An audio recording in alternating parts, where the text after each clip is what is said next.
AD Perus, desde 1947, abençoando o Brasil.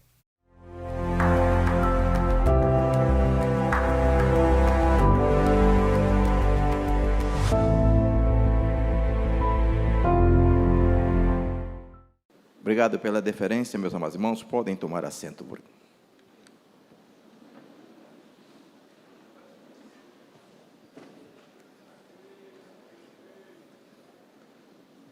Página 40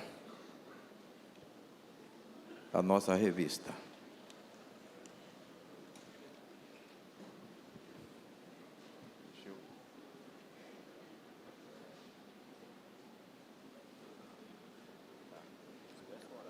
Tá. Certo.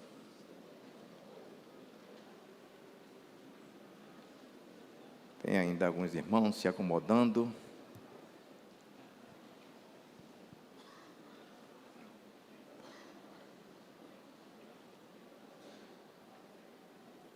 Quando eu falei sobre a questão dos 4 grupos na igreja de Corinto, nós precisamos entender que Paulo não estava elogiando a nenhum grupo. Ele estava repreendendo aos 4 grupos, dentro daquele contexto que eu coloquei, não é? Uns que só obedecia a Pedro, ou a Paulo, ou a Apolo, e outro só a Cristo. É nesse sentido, só para ficar bem claro. Quando a gente coloca assim, pergunta para os irmãos, é com muito respeito, para que a gente possa entender aquilo que o texto está querendo dizer. Amém? Amém? Amém. Os irmãos já chegaram, graças a Deus. Então vamos prosseguir. Na página 40, revista. Não há dúvida que existem muitos cristãos que gostariam de pôr em prática o seu discipulado. O problema é como desenvolver esta tão grande missão, pois não sabem por onde devam começar. No entanto, todo cristão precisa saber que o Senhor Jesus simplificou sobremaneira a forma para se evangelizar, ou se pregar o evangelho, que não é necessário ser um acadêmico para divulgar a gloriosa mensagem da salvação. O acadêmico também pode, mas não necessariamente tem que ser acadêmico para poder anunciar o evangelho. Qualquer pessoa pode anunciar o evangelho, por mais simples que seja essa pessoa. Sendo assim, qualquer pessoa que tenha passado pelo processo espiritual do novo nascimento, quer dizer, ela já tem um testemunho, demonstre obediência à palavra de Deus e amor pelas almas perdidas, pode se tornar uma reprodutora de discípulos para o reino de Deus. Amém? Numa determinada igreja, me lembrei de um fato. Era uma igreja muito grande, e o seu pastor era um homem acadêmico, nada demais nisto, né? E trabalhava também numa determinada empresa. Quando foi um dia, ele convidou o diretor da empresa para visitar a sua igreja. Olha só. Ele, não, qualquer dia eu irei, mas o senhor me avise, por gentileza. Então, ele queria que o diretor avisasse para ele dar uma orientação à igreja, porque, afinal de contas, era um homem muito importante, que estaria lá e tal, não sei o quê. Então, ele ficou aguardando que o homem avisasse. Só que o que aconteceu é o seguinte, que os caminhos de Deus, irmãos, a obra do Espírito, ninguém pode saber como ela vai se processar. Quando foi um belo domingo à noite, para surpresa desse pastor, o diretor chegou e não avisou, não tinha avisado. O pastor ficou apavorado quanto à recepção do homem, aquela coisa toda, afinal de contas é o diretor da empresa e tal, e corre o obreiro para lá, para cá, e chegaram lá então, colocaram o homem assentado num determinado lugar. Quando o homem acabou de se assentar, vem chegando uma irmã muito simples da igreja, que os irmãos chamavam ela Irmã Mariazinha, carinhosamente, era Irmã Maria.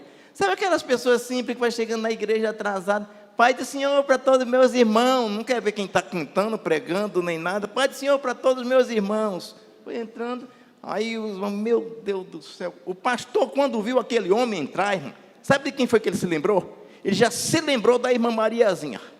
Porque ficava no culto, Deus opera, abençoa o pastor, abençoa a tua igreja, manda poder nesta noite. No culto ela não ficava calada. Ele já pensou nela. Quando ele olhou que não viu a irmã Mariazinha, ele se alegrou. Graças a Deus que ela não está aí. Porque senão esse homem ia sair daqui escandalizado. Quando menos ele esperou, quem entra? Entrou, irmão. Ela sempre chega.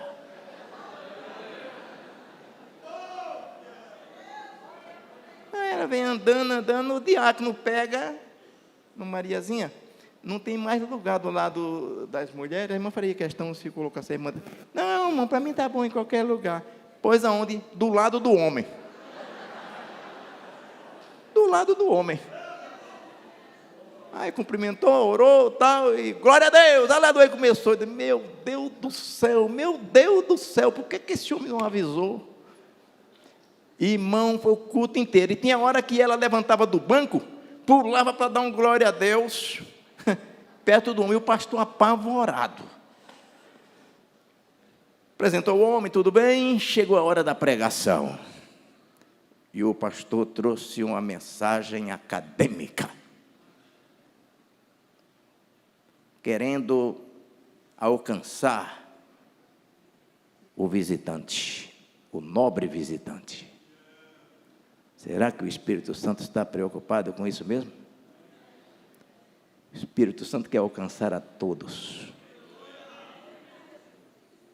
Pregou, quando foi no final do culto, ele mandou lá trazer o diretor. Diretor, mas o senhor não avisou para a gente dar uma recepção? Não, eu estou muito satisfeito. E o que é que o senhor achou do nosso culto? Não, culto muito bom, gostei muito e tal. E o que é que o senhor achou da pregação? Assim, bom, a pregação eu não entendi muito bem. Quem sabe, numa outra ocasião, eu entenda. Mas o que mais me tocou aqui, pastor, foi aquela senhora que estava perto de mim. Mas que mulher alegre, pastor. Aleluia. Que mulher alegre. Mas, pastor, a gente se sente bem perto dela. E quando ela se levantava assim, ela glorificava a Deus. Teve uma hora que ela, quando ela subiu, pisou no meu pé. O senhor sabe que quando ela pisou no meu pé, ao invés de eu sentir assim, dor, qualquer coisa, eu senti, foi uma satisfação dentro de mim, assim, uma alegria tão grande. Eu queria ter uma pessoa dessa constantemente perto de mim. Ele criou as coisas que não são para confundir as que são. Então, qualquer pessoa que tenha experimentado o novo nascimento, não importa a sua cor, a sua idade, o seu grau de instrução, ela sim pode ser anunciadora desse simples evangelho de Jesus Cristo, mas o evangelho de poder.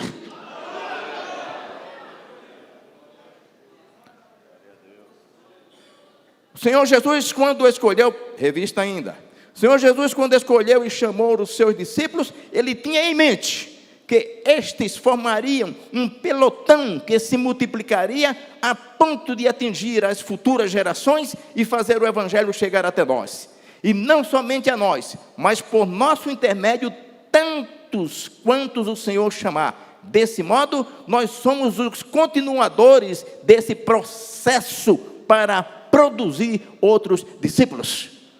Por isso que eu disse que o discipulado faz parte da grande responsabilidade dos cristãos. Conheço ainda, não quero me exceder nas ilustrações ou nos fatos, mas isso serve para trazer aqui algum ensino para nós. Exemplos.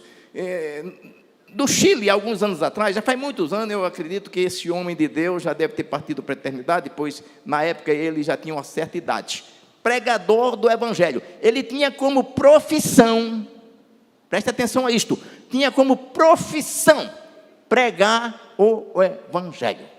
Ele não podia ver uma pessoa que ele tinha que pregar o evangelho.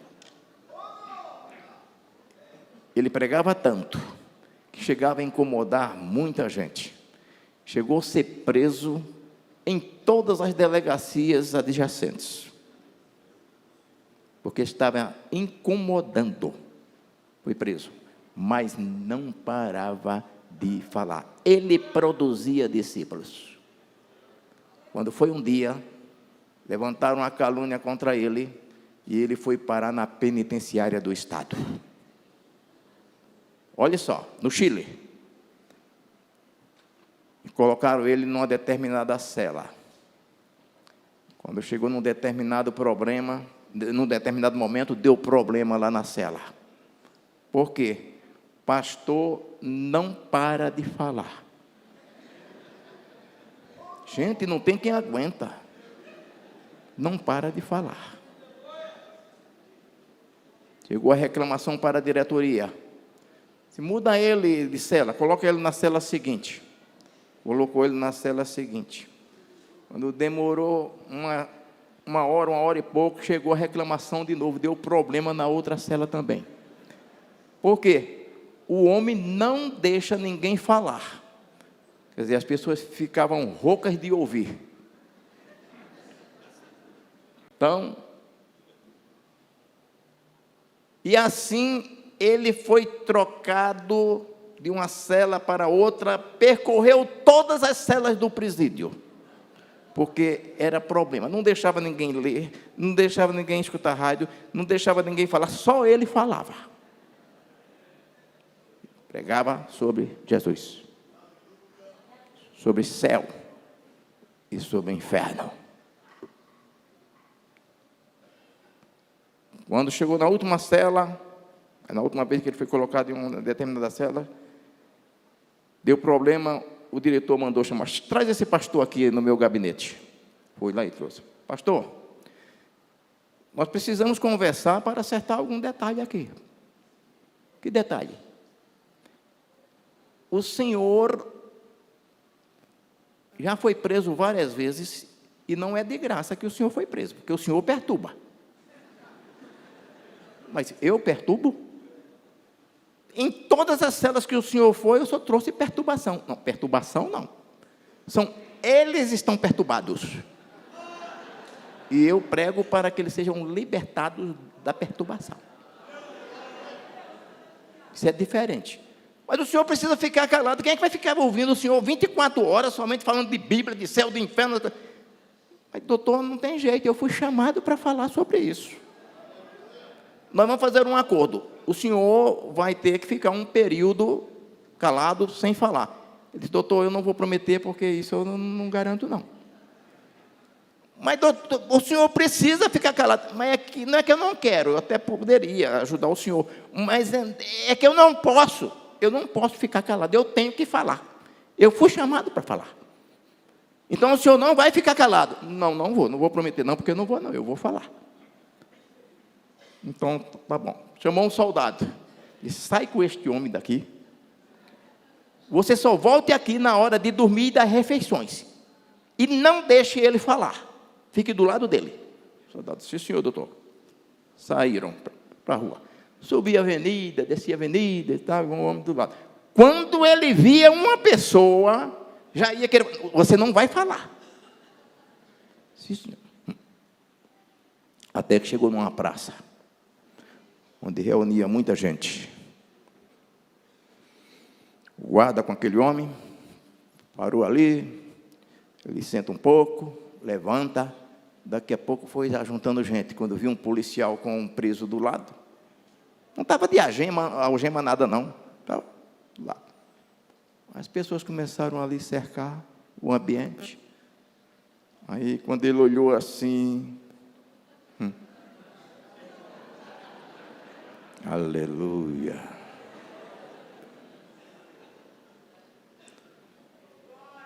Só como ilustração, irmão, permita-me.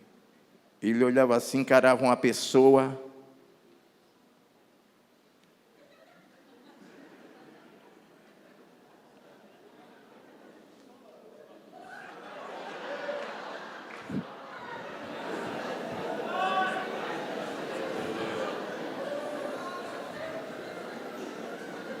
Já que não podia falar. Olhava o outro assim.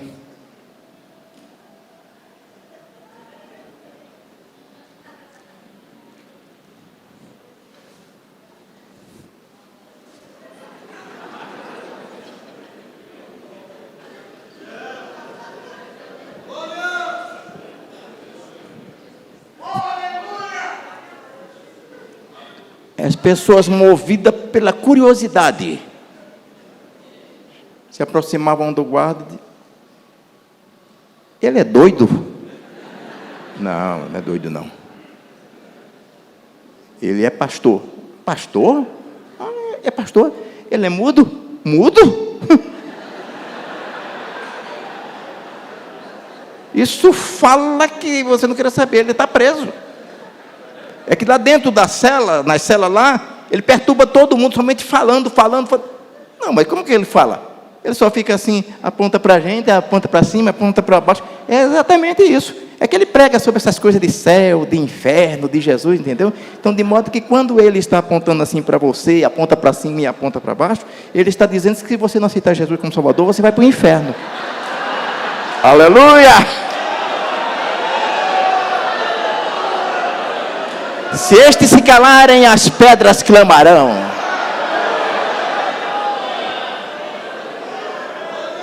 E assim o guarda pregava o dia inteiro para ele. Aonde ele chegava, ele fazia o gesto e o guarda ia e explicava. Operando eu, quem impedirá? Foi falado ontem aqui que não tem empecilho para a divulgação do Evangelho. Jesus venceu todos os obstáculos para chegar em Samaria. Todos. Conceitos e preconceitos, conforme foi falado ontem aqui. O problema não está no povo. O problema não está no povo. O problema está na gente. A gente precisa comunicar o Evangelho. Quem tem o Evangelho somos nós. Revista 4.1. O Espírito Santo. Eita! O aliado do discipulado cristão. O Espírito Santo é o executivo da Trindade. E como tal é ele quem realiza todos os planos, propósitos, olha só, desígnios e objetivos de Deus, de eternidade a eternidade. Ele é mencionado em toda a Bíblia, do início ao fim das Sagradas Escrituras. Na Nova Aliança, Cristo tomou forma humana por obra e graça do Espírito Santo, por quem também foi ungido para cumprir o seu ministério na terra, como está escrito. O Espírito do Senhor é sobre mim, pois que me ungiu para, o quê? Evangelizar os pobres. 2. Enviou-me a curar os quebrantados de coração. 3. Apregou a liberdade aos cativos. 4. 5. E se Jesus precisou ser ungido pelo Espírito Santo para fazer isto, imagine nós. Como humano, ele precisou ser ungido para isto.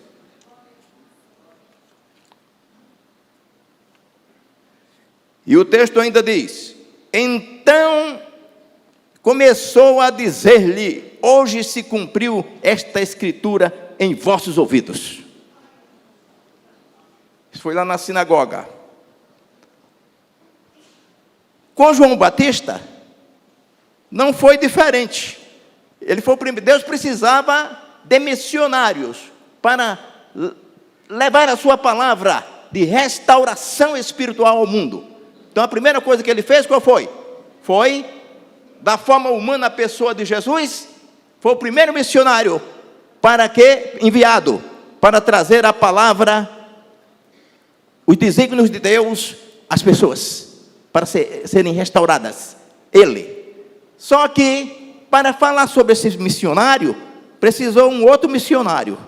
E esse missionário se chamava João Batista. Ele não foi gerado por obra e graça do Espírito Santo como Jesus, mas o texto diz que ele era cheio do Espírito Santo desde o seu nascimento.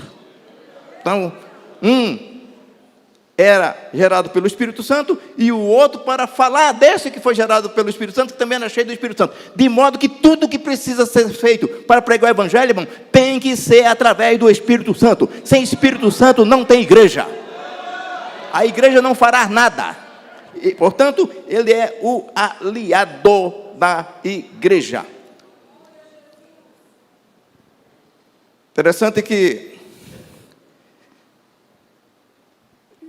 aonde Jesus chegasse, que alguém perguntasse: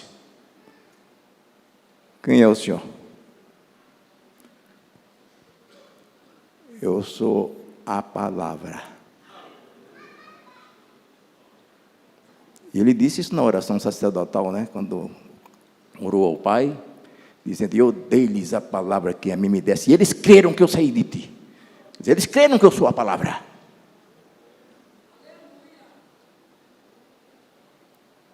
Quem é o Senhor? Eu sou a palavra. Aí quando chegava para João: você quem é? Eu sou a voz que fala da palavra. Eu sou a voz que fala a palavra. Ele é a palavra.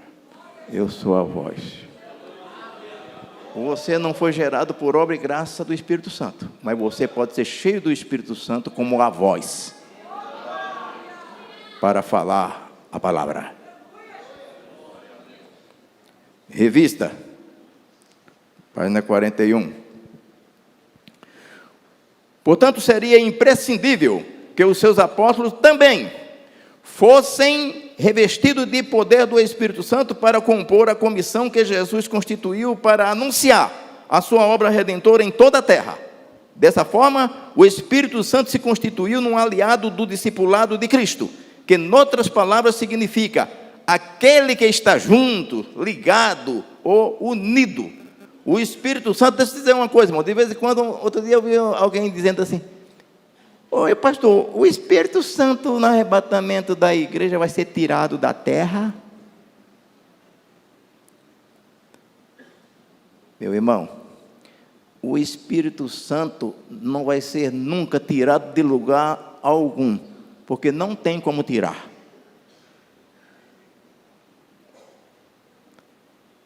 O que vai acontecer é que o Espírito Santo, ele cessará a sua forma na dispensação da graça, o modelo como ele atua hoje, mas o Espírito Santo vai sempre estar em todo o processo do juízo de Deus, de grande tribulação, de tudo. O Espírito Santo está, seja até para julgar, está ali. O Espírito Santo, não tem como tirar o Espírito Santo, mas o Espírito Santo é o executivo da Trindade. Então, em todas as épocas, enfim, o Espírito Santo é eterno. Só vai mudar a forma de atuar. Em relação à igreja, o Espírito Santo não precisa mais estar aqui fazendo isso que está fazendo hoje, porque a igreja já foi. Simplesmente isso. Mas ser tirado, não tem como tirar. E perdeu uma boa oportunidade de dizer amém.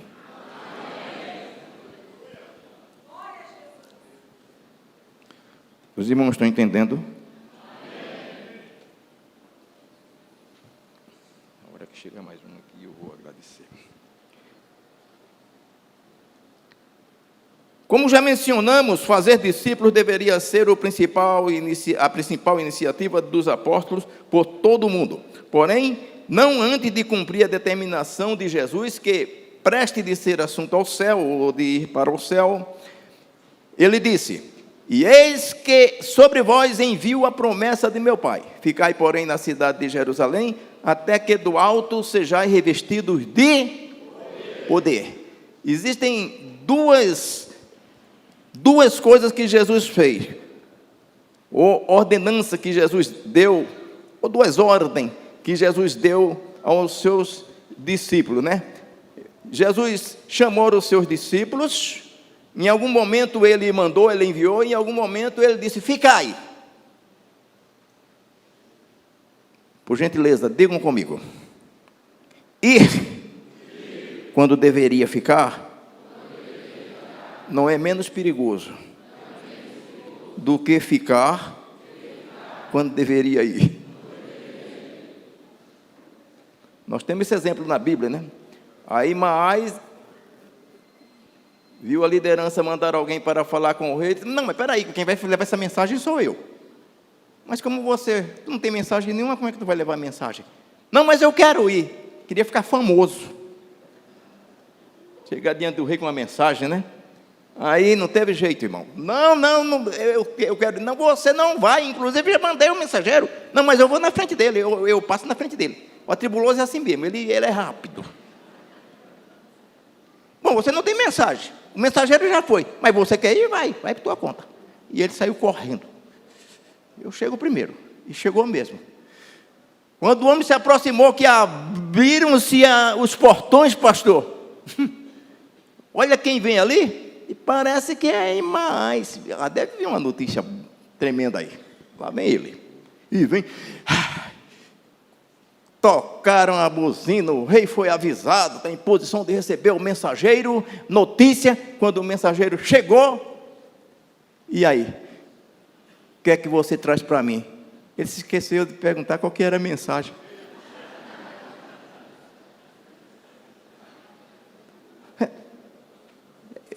Sim, e aí, a mensagem? Eu vi um barulho. Mas que barulho, rapaz? Eu quero ouvir barulho, eu quero mensagem. O que mais nós vemos hoje é barulho, mas o povo está querendo mensagem. Fica do lado aí, fica do lado. Aí fica reclamando porque não tem oportunidade. Aí depois chegou o mensageiro com a mensagem certa. E na hora certa. Então, às vezes a gente precisa ficar. E às vezes precisamos ir. Já teve o caso ao contrário. Então vejam bem. Jesus bem sabia que seria impossível seus apóstolos desenvolverem tamanha responsabilidade sem que o Espírito Santo não estivesse à sua retaguarda como seu aliado consolador, mestre e guia. Irmãos, espera um pouquinho. O que seria da igreja de Cristo se o poder do Espírito Santo não estivesse atuando em cada crente para fazê-lo resistir às hostes satânicas que se impõem à pregação da palavra de Deus?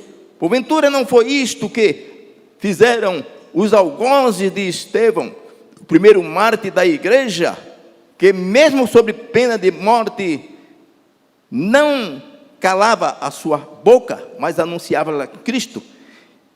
Olha a obra do Espírito Santo na igreja. Eu estou perguntando o que seria da igreja se não tivesse o Espírito Santo. Uma certa ocasião, eu estava na minha casa. Naquele tempo, minhas crianças eram todas pequenas, e eu era diácono da igreja.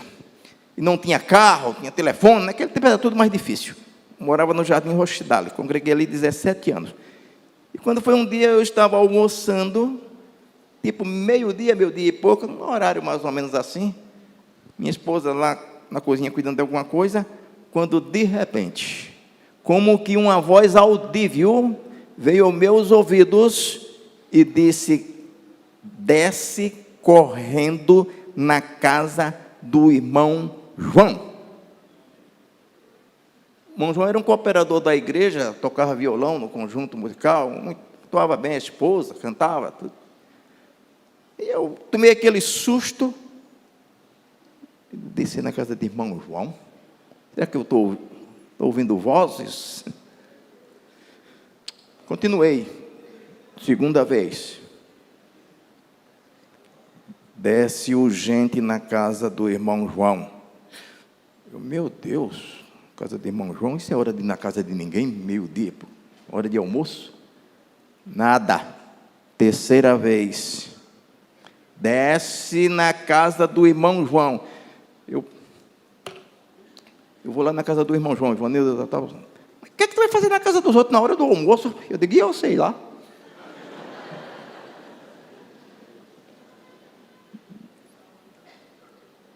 E fui.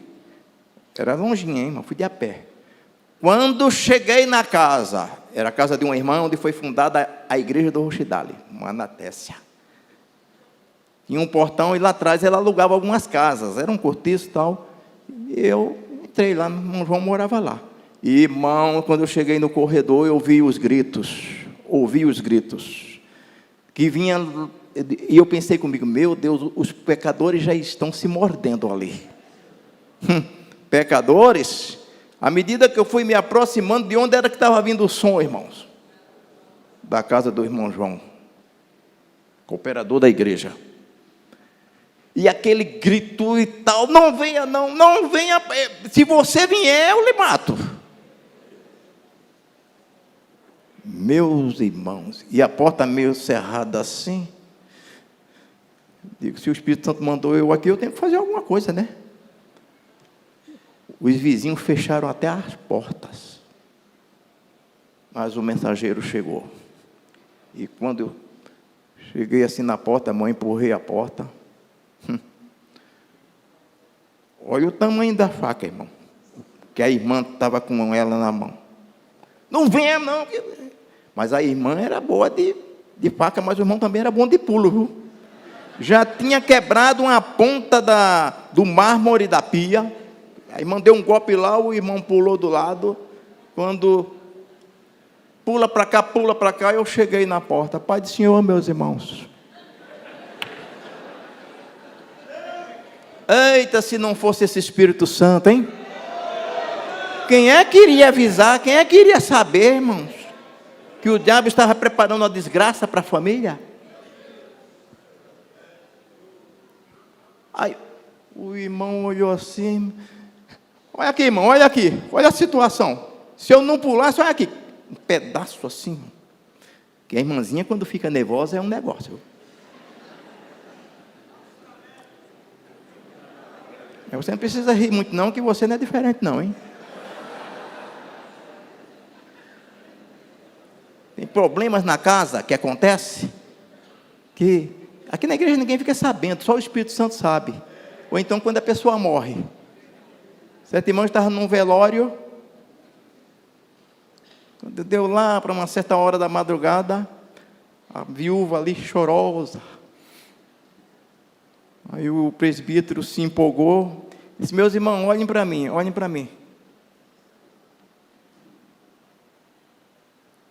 Eu estou sentindo de Deus que se nós orarmos pelo nosso irmão, Deus vai ressuscitá-lo.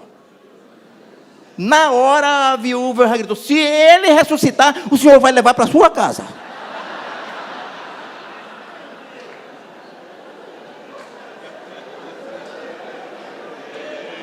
Toma cuidado que não vão querer que ressuscite tu não, irmão. Tu vai mesmo.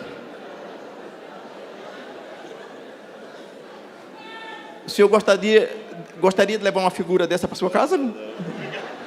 Aleluia. Aí a gente descobre o que é que está acontecendo. Amém. Mas deixe eu completar. Eu disse, meus irmãos, eu estava na minha casa almoçando. Vocês sabem que isso não é hora de ninguém fazer visita na casa de ninguém. Mas o Espírito Santo falou comigo 3 vezes, irmãos, para descer aqui. Vocês viram como Deus amou vocês? E fui falando a palavra, li um texto no livro de Hebreus, e conforme eu li o texto, o coração foi sendo quebrantado. Choraram, e choraram, se abraçaram, pediram perdão e falaram até em línguas estranhas. Esta é a obra do Espírito Santo. Dá para ficar sem Espírito Santo na igreja, irmão? Dá para ficar sem Espírito Santo na nossa vida?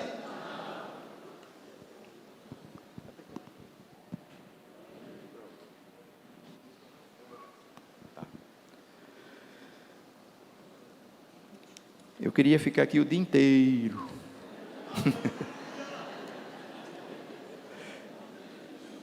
Aí vem a pergunta, mas precisa ver se a gente queria ouvir o senhor, né? Eu tenho ensinado na escola teológica, ensinava na escola teológica o seguinte, para os pregadores tomarem cuidado com o amém. O amém é perigoso. Ele é escrito com as mesmas consoantes e vogais, mas ele tem significado diferente, tem hora, viu? Amém, glória a Deus. A gente fica aqui a noite inteira, glória a Deus, aleluia, aleluia, amém. Aí o irmão vai se empolgando. Aí a hora não espera, irmãos, um momento para frente, aí o amém muda de tom. Amém! É mesmo, Jesus, amém! O outro era assim seja, vai, fala mesmo. Esse não, esse já é. Sobre esse assunto lhe ouviremos noutra ocasião. E o obreiro não entende e pensa que está mandando seguir. Quando termina o culto, chega para o pastor da igreja, os irmãos, irmão, pelo amor de Deus, aquele lá nunca mais, viu? Por isso que tem um mandamento para os pregadores. Querem saber, sim ou não? Sim. Bem-aventurados os que falam pouco, porque eles serão chamados para falar outra vez. Ah, irmão, por isso que nunca mais me chamaram. Foi, porque você falou demais daquela vez. Chega lá para o irmão e diz, pastor, agora eu vou falar menos. Bom, não podiam resistir à sabedoria deste homem de Deus, Estevão, diácono da igreja. Tem diácono que fica perguntando por que é que ele tem que fazer curso teológico, por que ele tem que aprender, se ele não vai ser pastor, ele não é pastor, ele não sei o quê, e eu sou obrigado a fazer. Correm todo mundo quando vai chegando a época de consagração. Pastor Arnaldo me dá uma pilha aqui de histórico para assinar, e aquela coisa toda, um monte de gente correndo, porque está tendo consagração, está tendo consagração. Este homem aqui, esse diácono aqui, não tinha esse problema. Quando ele foi separado, ele já estava preparado. Durante um tempo expressivo, ficou discutindo com os mestres judeus, deu uma lição de Velho Testamento, falou lá do Gênesis até os dias de Jesus, uma lição, uma aula de teologia, e os homens ficavam enfurecidos, porque o texto diz que não podiam resistir à sabedoria. Essa sabedoria fala de academia. Ele conhecia as escrituras, um diácono da igreja, mas também tinha outra coisa que ele conhecia. O texto diz, e o espírito com o qual ele falava. Não é somente academia, não, irmãos. Não é somente pregação. Precisa o espírito. O espírito. O espírito fala exatamente de caráter espiritual. Muito bem. Deixa eu ver aqui. Agora sou eu aqui que vou fazer um pequeno comentário aqui que eu escrevo. Daqui a pouco eu volto a me comportar aqui e a gente volta a falar da revista. Propriamente, quer dizer, do que está escrito, né? Porque da revista eu já estou falando. Então vejam bem. Estevão, cheio de fé e de poder, fazia prodígios e grandes sinais entre o povo. E levantaram-se alguns que eram da sinagoga, chamados dos libertos, e dos sirineus, e dos alexandrinos, e dos que eram da Cilícia e da Ásia. Era muita gente. E disputavam com Estevão, e não podia resistir à sabedoria e ao Espírito com o qual falava. Poder do Espírito Santo. Eu coloquei aqui, Atos 2, 1 a 13. Nenhuma obra missionária, vejam bem, nenhuma obra missionária terá sucesso se ignorar a total dependência e orientação do Espírito Santo. Paulo, sem consultar a Deus, resolveu programar um roteiro para fazer a obra missionária. Vamos ver o que aconteceu? Atos 1, 16. Não orou, não pediu direção, resolveu ir. Não é pregar o evangelho mesmo, né, irmão? Não, Jesus já mandou pregar, vamos lá. Mas precisa de direção. Vamos ler? Por gentileza, vou repetir. Atos 16, versículo 6, para quem está marcando. Que diz? E passando pela Frígia e pela província da Galácia, foram impedidos pelo Espírito Santo de anunciar a palavra na Ásia. Olha só, chegou na Ásia, lá na Frígia, pelas províncias da Galácia, e a gente vai pregar aqui. O Espírito Santo disse, aqui Não. Mas não repregou o evangelho? Aqui, agora, não. Quando o Espírito Santo disser não, irmãos, não diga assim que não vai dar certo. E quando disser não, quando disser sim, não diga que não, porque também não vai dar certo. Muito bem. Aí o que acontece? Não deu certo. Então vamos fazer outra agenda. Vamos fazer outra agenda, a gente vai para outro lugar, que o Espírito Santo não quer que a gente fale aqui. Aí o que aconteceu? Versículo 7. E quando chegaram a Mísia, intentavam ir para Bitínia. Vamos para Bitínia. Em Bitínia vai dar certo. Mas o Espírito de Jesus não lhe permitiu. O Espírito de Jesus falou de novo. Não vai falar aqui. Mas o que está acontecendo com a gente? Disse Apolo, ou melhor, o companheiro de Paulo lá, o Silas, o que está acontecendo com a gente, rapaz? A gente está fora da direção, hein? A gente vai precisar orar. A gente não acerta uma, rapaz. 2 vezes, a gente nunca errou tanto. Vamos orar, vamos buscar Deus. Foi buscar a Deus. Aí sabe o que aconteceu, irmãos? Naquela ocasião, capítulo 16, versículo 9 e 10. Vamos ver o que foi que aconteceu quando buscaram a presença do Espírito Santo, quando invocaram o Espírito Santo de Deus, quando pediram a direção. Vamos lá. E Paulo teve de noite uma visão. Veio a visão. Em que se apresentava um varão da Macedônia. O varão lá da Macedônia. Ele rogava dizendo. O varão rogava dizendo, era uma visão. Passa a Macedônia e ajuda-nos. Passa a Macedônia e ajuda-nos. E logo depois desta visão, procuramos partir para a Macedônia, concluindo que o Senhor nos chamava para lhes anunciarmos o Evangelho. Então essa é a direção. Essa é a direção. Está lá um moço que passa a Macedônia e ajuda-nos. A visão é aqui, meu filho. A direção é aqui. Aí a gente entendeu que o Espírito Santo estava querendo que a gente fosse, e fomos. E sabe o que aconteceu, meus amados irmãos? Agora as coisas, não obstante a prisão e o sofrimento de Paulo e Silas, começaram a dar certo. O sofrimento na vida do crente não quer dizer que está dando errado, não.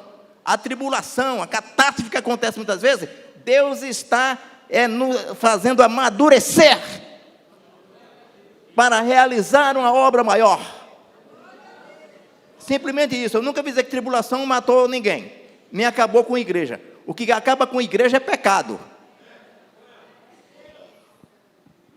Então veja bem, agora começaram a dar certo, não obstante esse sofrimento de Paulo, que foi preso e tudo, os resultados desta viagem logo começaram a surgir, como segue aqui. Olha só, foi nesta ocasião que se converteu a primeira mulher na Europa.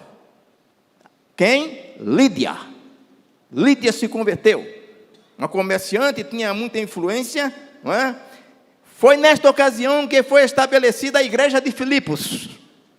Olha só o que aconteceu por causa de uma visão certa, uma direção certa. Foi nesta ocasião que o carcereiro se converteu, e a sua família. E foi nesta ocasião também que a pitonisa foi libertada das cadeias satânicas. Todos os dias, quando os homens de Deus passavam lá, elas já... Gente, olha só, esses que passam por aqui e nos pregam a salvação, são servos do Deus Altíssimo. Estava falando a verdade, sim ou não? 1 dia, 2 dias, 3 dias. O diabo é esperto, irmão. Vamos elogiar ele, porque o povo, as pessoas gostam de elogio, não é? E assim não perturba aqui o nosso ambiente. Mas o Espírito Santo, quando foi um dia, quando chegou assim, este que nos anuncia a boa nova é servo do Deus Altíssimo, sai dela, Satanás. Estava falando a verdade? Estava, mas o servo de Deus não queria o diabo falando nem verdade, nem mentira. Sai de perto. E assim o Evangelho teve êxito naquele lugar. O Espírito Santo, eu ainda estou aqui no meu comentário, tá?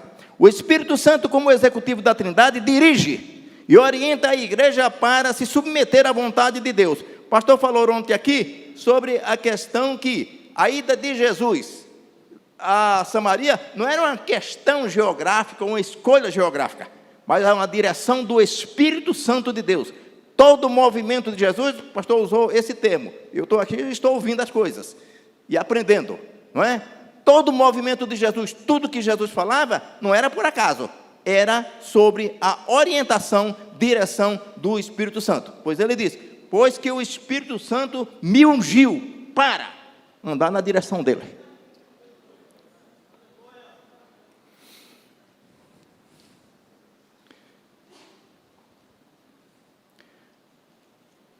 Um homem de Deus que pecou, posição elevada, estou falando do rei Davi.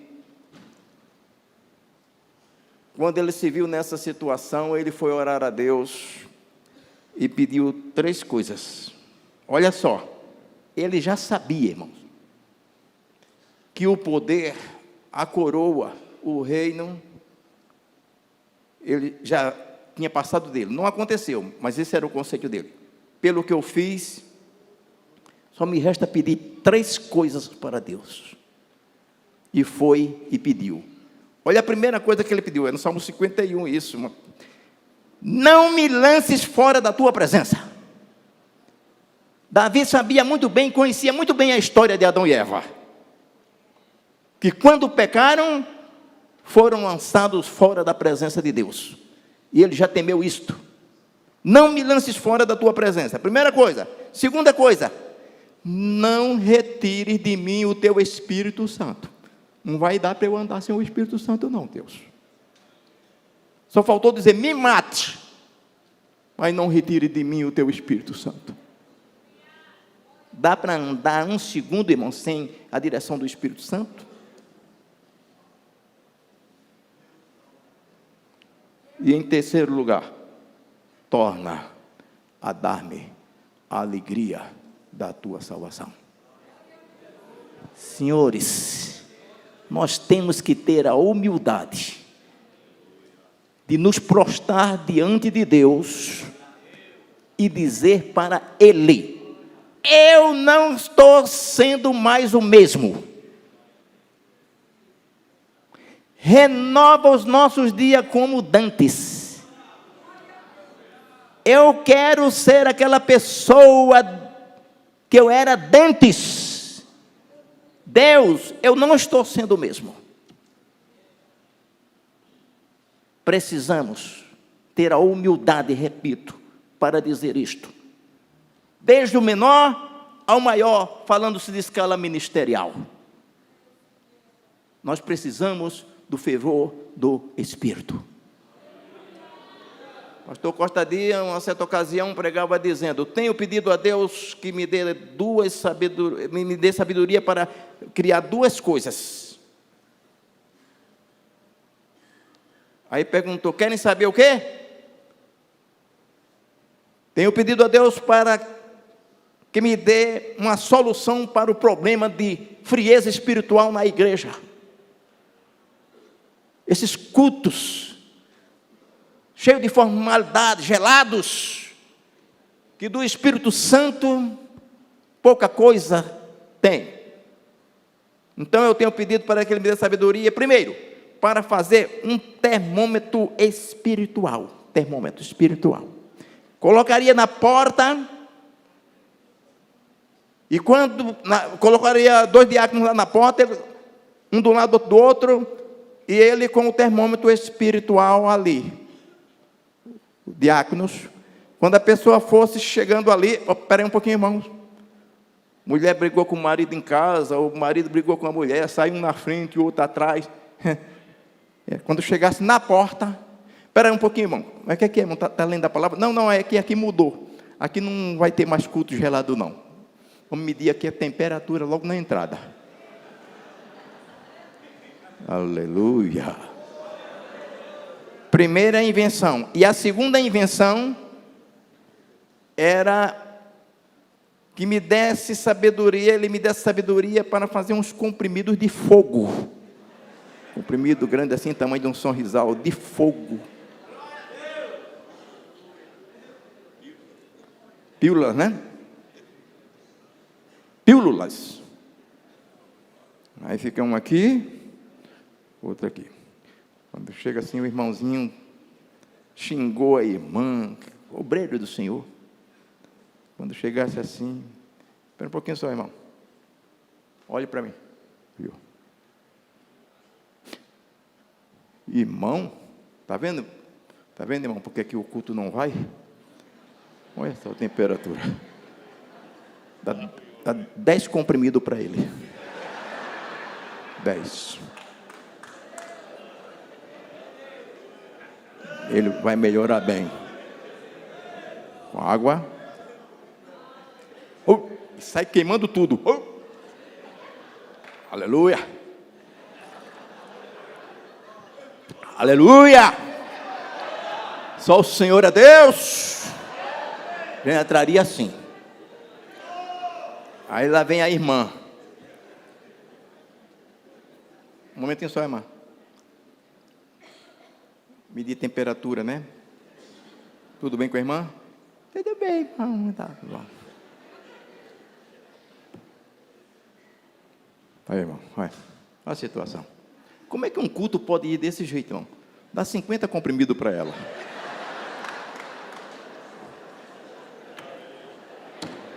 Aleluia.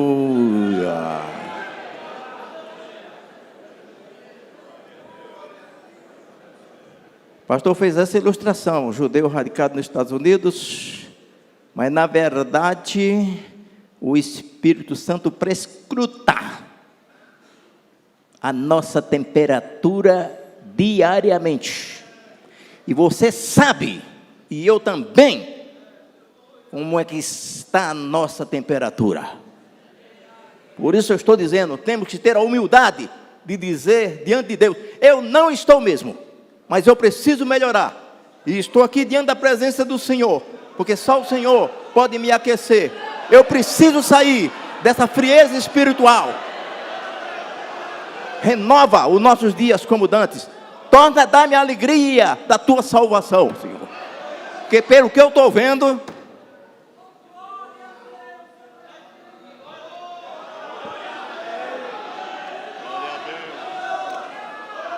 aleluia. Revista.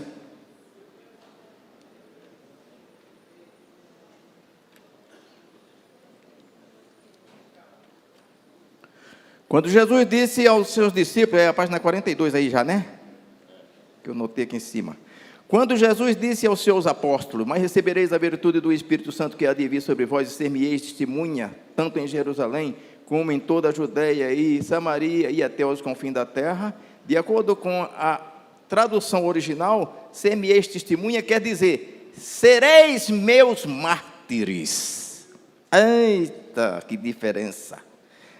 A palavra martírio vem do grego martiria, que quer dizer testemunha. Logo, comete um equívoco. Coloquei assim, ó. Logo, comete um equívoco quem conceitua que o batismo com o Espírito Santo se limita a revestir o cristão de poder apenas para que ele fale em outras línguas. É um equívoco. É um equívoco. Quando Jesus mandou ficar lá, é que nem está falando aqui em línguas. Línguas estranhas veio em consequência do que Jesus disse que falaria em nova língua. E falar em língua é evidência do batismo com o Espírito Santo. Tem alguns irmãos que estão com um novo conceito aí, dizendo que necessariamente batismo com o Espírito Santo, a evidência não é falar em línguas. Não precisa falar em línguas para ser batizado com o Espírito Santo. Vamos ver se precisa ou se não precisa. Atos dos Apóstolos, capítulo 10, pastor Mailton. Se é a evidência ou não. Capítulo 10, Pedro na casa de Cornélio, se não me engano. É assim, ó. Capítulo 10, veja aí o versículo 46, pastor, para frente. 45.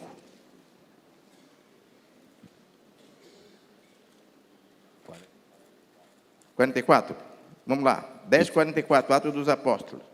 E dizendo Pedro ainda estas palavras, caiu o Espírito Santo sobre todos os que ouviam a palavra.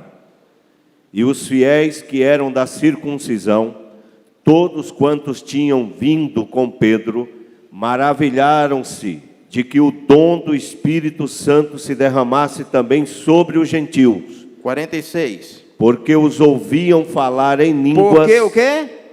Os ouviam falar em línguas. Porque o quê? Os ouviam falar em línguas e magnificar a Deus. Amém, Deus abençoe. Qual era a evidência? Falar em línguas.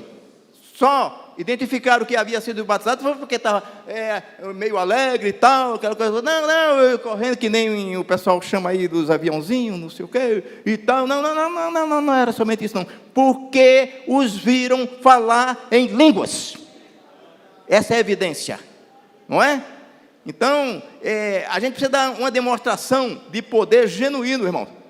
Alguém pode usar qualquer gesto, enfim, vai para lá, para cá e tal, para louvar a Deus, mas isso não é expressão de espiritualidade. Poderá até estar cheio do Espírito Santo, mas tem algumas vezes que as pessoas querem mais aparecer do que uma demonstração do Espírito Santo. Uma certa ocasião me perguntaram lá na escola teológica: ô pastor, o que é que o senhor tem a dizer desses aviãozinhos na igreja? Eu nem sabia que chamava aviãozinho, que era aviãozinho. Que aviãozinho, irmão? Lá na sala teológica. Essas pessoas que levantam mesmo na hora da pregação e saem andando e pula daqui, pula de lá, tal, não sei o que. Mas isso é aviãozinho? A gente chama os aviãozinhos no meio da igreja.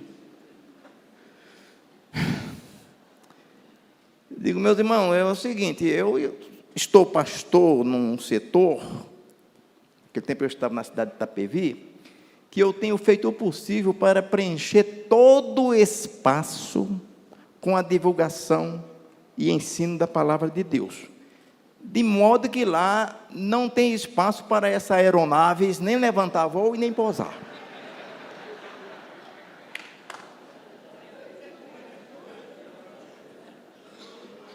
Às vezes acham que eu não sou pentecostal. Como também não achavam que Paulo era tão pentecostal assim. Foi preciso Paulo escrever para ele dizendo: eu falo até mais língua do que vocês, rapaz, vocês estão preocupados com isso? Você precisa estar cheio do poder, não somente falar em línguas estranhas, não. Jesus mandou ser revestido do poder. Língua estranha é consequência, como uma evidência que o batismo do Espírito Santo aconteceu. Amém. Eu não estou contra nada, só estou dizendo que tudo tem que ter tempero. Quando eu fui batizado com o Espírito Santo, foram me levar em casa, me apresentar diante da matriarca, a minha mãe, dirigente do ciclo de oração, mulher experiente, muitos anos. Quando as irmãs chegaram e disseram: ele foi batizado com o Espírito Santo. Foi batizado? Que maravilha! Só que eu vou lhe dizer uma coisa, viu, meu filho? Você procure agora de Deus sabedoria para saber usar os dons do Espírito, para não ficar que nem menino lá pulando sem necessidade, gritando fora de tempo, atrapalhando a mensagem da palavra de Deus. Viu? Aprenda. E eu já recebi logo a primeira aula na entrada. Mas tem gente que não quer aprender. Acha que recebeu o batismo com o Espírito Santo, ninguém mais, nem o pastor não pode falar, ninguém pode dizer, porque eu tenho o dom.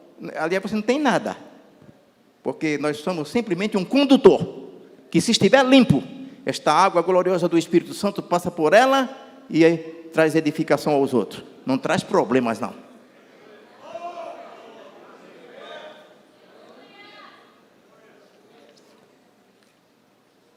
Bom, pelo que eu sei, meu tempo está...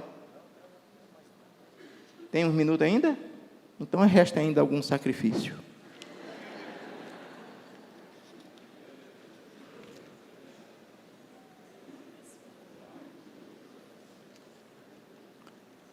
Vejam bem. Tem uma coisa aqui que eu não posso deixar de falar.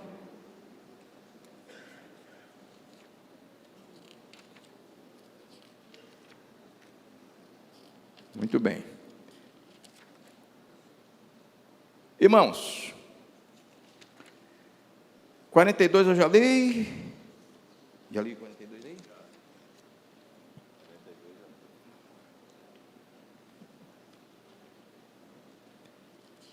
Quero ler aqui ainda no 42 ainda, um pedaço aqui no final aqui. Final não, no meio ainda. O derramamento do Espírito Santo no dia de Pentecostes não só encheu os apóstolos de poder para serem testemunha de Jesus, como também assinalou a inauguração da igreja. Eu devo dizer alguma coisa aqui nessa questão da inauguração da igreja, que eu era para ter falado aqui, mas eu achei que já estava muito pesado, essa questão de que ao invés de as lideranças trabalhar com as pessoas para ensinarem, não é? Elas produzirem fruto, elas ficam dando trabalho para a liderança da igreja, tomando o espaço, não é, da liderança da igreja, que deveria ensinar, enfim, não, porque tem que ficar cuidando de quem não cresce na vida espiritual, não é? Então, sabe que os apóstolos, eles tomaram muito cuidado com isso, não queria nada que pudesse impedir a vida dele de oração e da palavra, mas o que a gente encontra de gente fazendo isto, querendo atrapalhar o que a liderança está fazendo, porque acha que tem que ser assim, acho que sim, já falei sobre isso. O que eu quero dizer é exatamente sobre esta questão. Vejam bem, o texto diz assim: o derramamento do Espírito Santo de Pentecostes não encheu os apóstolos de poder para serem testemunha de Jesus, como também assinalou a inauguração da igreja. A igreja. Então, o que eu quero dizer é o seguinte: outras ficam mais dando trabalho, querendo explicação do porquê não vai continuar em determinado departamento na igreja, enfim, até obreiros na liderança da igreja, aquela coisa toda, e algum eu já vi dizer: irmão, agora é que eu trabalhei tanto, olha, irmão, que eu trabalhei nessa igreja, fui atrás de recursos, minha parente, inclusive, que não é crente, mas sempre ajudou aqui, e aí a gente fez o templo, tudo, quando chega na hora de inaugurar, me tira daqui. Isso é uma injustiça, irmão, isso é uma injustiça. Eu tenho uma palavra de conforto para esse irmão, para essa irmã. Eu tenho. Está na ata aqui do livro de Atos dos Apóstolos, sobre essa questão. Até Jesus passou por isso, irmão. Mas como, pastor? Ele fundou a igreja, ensinou a igreja, 3 anos, quando foi na hora de inaugurar, não foi para inaugurar. Foi um representante, o Espírito Santo. Ele também não inaugurou, não. Então, fica tranquilo, deixa que o Espírito Santo cuida. Aleluia.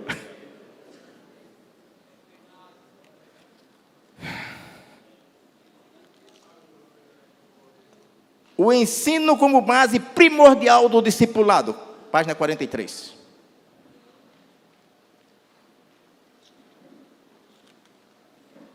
Ensino.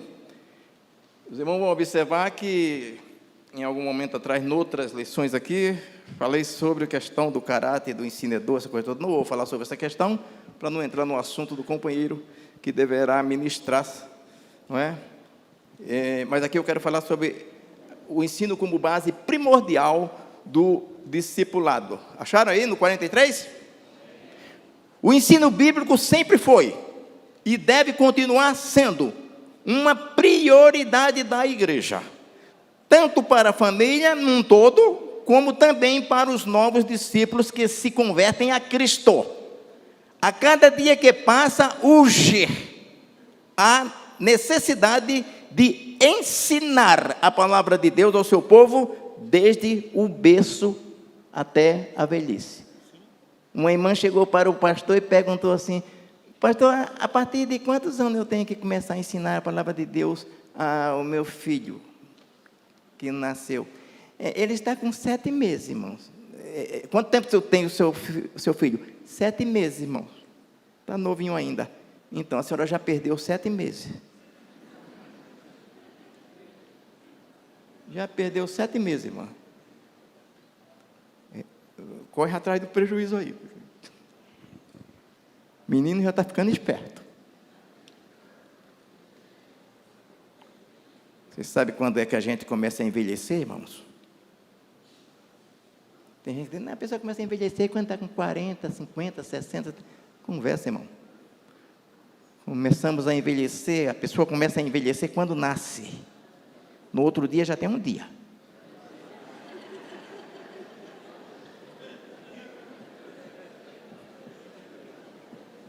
E daqui um dia já está. A mamãe aparece, você está mexendo na lata de açúcar. Semente do pecado já está lá. Aleluia.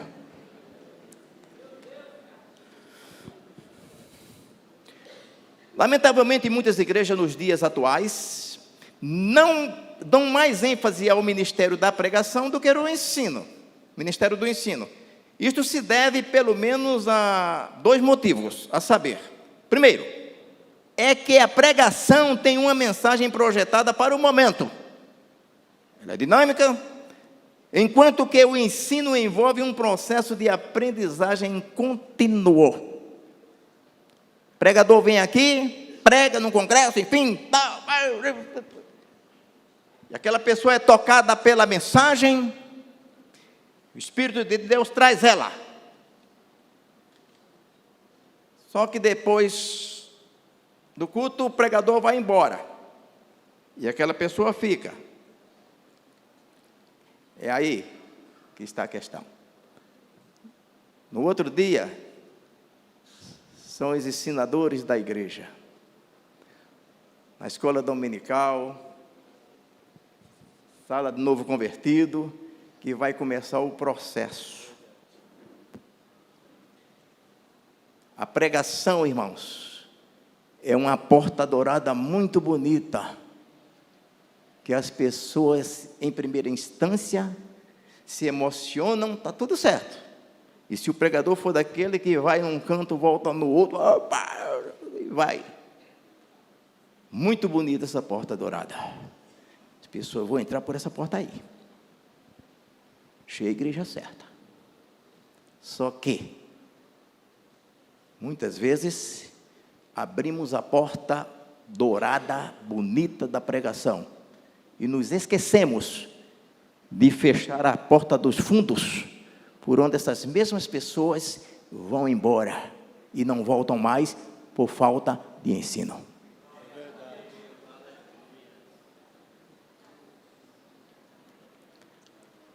Então, esta é a grande questão. Digam comigo em nome de Jesus. Quando o pecador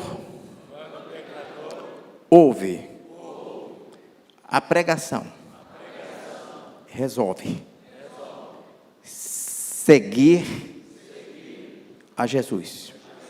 Mas quando ouve o ensino, ele decide servir a Jesus.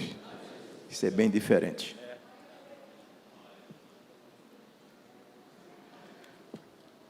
Estou sentindo uma unção muito grande aqui nesta manhã. Muitas pessoas não sairão dessa escola as mesmas. E eu estou lutando para não sair o mesmo. Glória a Deus. A pregação, não importante a sua importância e finalidade, ela não forma discípulos. Olha só, que eu coloquei aqui. Mas atrai as pessoas para que sejam ensinadas a desenvolver-se como discípulas do Senhor Jesus Cristo. Isto significa que o ensino tem como propósito explicar a pregação. Deu para entender? O ensino explica a pregação. E as pessoas andam. Nós temos que nos esforçar para trazer as pessoas mesmo. Mas depois elas precisam crescer e ser discípulas para formar, produzir discípulos. Uma pena que o pastor Jorge está aqui ainda, não. Mas eu quero contar um testemunho que foi ele quem deu e eu achei interessante. Ele estava pregando numa determinada igreja e, em determinado momento, foi fazer o convite. Para a pessoa, o senhor quer aceitar Jesus como Salvador? Não, quero não. Mas como você não quer? Dizia o pastor Jorge. Como que você não quer? Você precisa aceitar Jesus? Não, não preciso não. Não, você quer assim. Você quer assim. Não, não quero não. Mas você precisa, como que se você não aceita Jesus, você vai para o inferno, rapaz. Não, não vou não. Vai sim, a Bíblia diz. Vem aceitar Jesus. Não, não quero. Traz ele aqui, irmão, que ele quer assim. Aí o obreiro foi lá, não, vamos lá na frente, ele está chamando, eu não quero, não quer sim. Você vai ser condenado, porque não quer. E trouxe. Pastor Jorge contando. Ajoelha aí. Ajoelhou. Aí fez a oração, ó Deus, perdoa os pecados desse homem, enfim, tá. Registra o seu nome no livro da vida. Liberta pelo sangue de Jesus. Liberta. Registra o nome no livro da vida. Pronto, levantou. Quando levantou, a paz do Senhor, você agora é crente. Não, eu não sou não. Eu não sou não. Rapaz, você precisa, não, então você não quer mesmo? Não, não quero não. Quer não? Tá bom, então se ajoelhe novamente. Porque eu agora vou desorar. Desorar agora. Se ajoelhou de novo. Ó Deus, na realidade, tentei ajudar esse homem, fazendo com que ele se convertesse a Ti, para que ele seja salvo, e ele não morra na sua condenação, e por aí vai, e tal, tal. Portanto, agora, Senhor, tira o nome dele do livro da vida, porque ele não quer não. Mas peraí. Mas o nome já estava escrito? Estava escrito, mas eu estou pedindo para tirar, porque você não quer, eu estou mandando tirar. Não, então já que está, deixa, eu quero. Aleluia! Presbítero da igreja, dirigente de uma congregação lá. Esse é o evangelho que pregamos. Agora ele quer. Tá bom.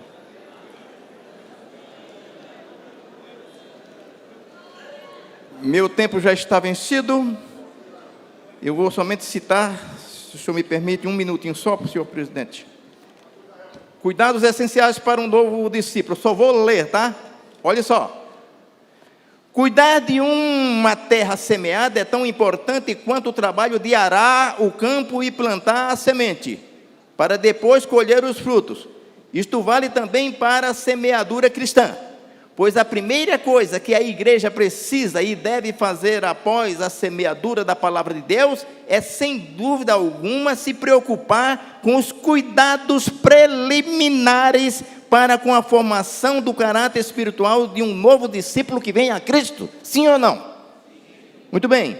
Aí coloquei assim: assistir as pessoas que vêm a Senhor Jesus, ou seja, dar assistência às pessoas que vêm ao Senhor Jesus, é sem dúvida uma das tarefas mais difíceis da igreja.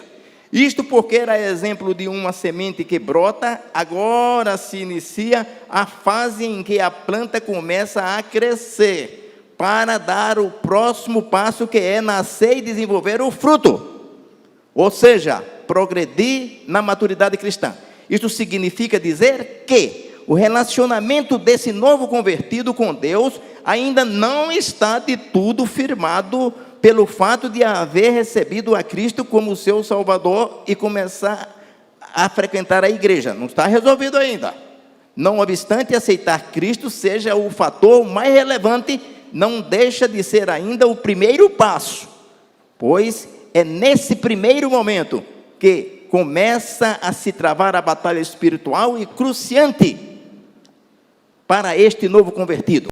Ele abriu o coração para Cristo entrar, mas na maioria das vezes a sua família, amigos e outras pessoas do seu relacionamento ignoram essa sua decisão. Afora ainda o fator principal, que é ele ter que abandonar os hábitos do velho homem e precisa ser informado de como fazê-lo. Por isso, urge uma assistência espiritual efetiva por parte da igreja para não perdê-lo de vista e o ajude no processo do seu crescimento e maturidade espiritual. Uma mãe que acaba de dar à luz a um filho jamais começaria a alimentá-lo depois de alguns dias de nascido, mas logo após o seu nascimento. Ou alguém aqui, quando nasce alguém na família, espera uns 3 dias para poder começar a alimentar. Olha só, concluindo, a igreja não pode mostrar habilidade na hora de fazer o parto. mas ser ineficiente quanto ao cuidado pediátrico. É aí que é o problema. Ou seja, prestar os cuidados ostensivos ao recém-nascido. Em outras palavras, isto quer dizer que, ao se ganhar uma nova pessoa para Cristo, o processo alimentar precisa começar de imediato. A falta dessa iniciativa justifica o porquê boa parte das pessoas que vêm à igreja e aceitam Cristo não retornam. Olha só, concluindo, o segundo importante fator a ser considerado após o nascimento de um novo discípulo não é menos importante do que o primeiro, pois este está relacionado com o tipo de alimento que ele vai precisar receber para o seu desenvolvimento espiritual. Este será o momento em que os mestres da palavra de Deus devem entrar em ação. E a Bíblia sugere o cardápio como segue. 1 Pedro 2 e 3. Diz assim: desejai, esse é o cardápio, desejai afetuosamente, como meninos novamente nascidos, o leite racional, não falsificado, para que por ele vades crescendo, se é que já provaste que o Senhor é benigno. Amém. Esse caso está encerrado.